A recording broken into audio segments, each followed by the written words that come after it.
আজ 20 বছর পর মা প্রথমবারের মতো মেয়ের প্লেটটা বাদ দিয়ে টেবিলে ভাত সাজাবে।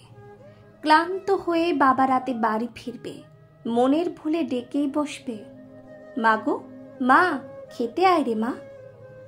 মেয়েটার ঘর থেকে কোনো আওয়াজ আসবে না। খাবার টেবিলে একটা চেয়ার ফাঁকাই থাকবে আজ থেকে।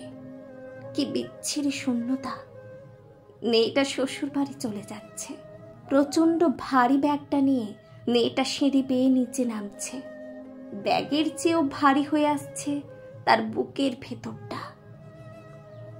মেয়েটা 1 পা 2 পা করে নিচে নামছে। 1 ফোঁটা 2 ফোঁটা করে গাল বেয়ে অশ্রু নেমে যাচ্ছে জোড়া চোখে। 20 বছর ধরে ওলট পালট হয়ে থাকা মেয়েটার ঘরটা আজ খালি হয়ে গেল, সাথে মায়ের বুকটাও। বিয়েটাই সুন্দর, বিদায়টা সুন্দর না। খুব কষ্টের, খুব যন্ত্রণার।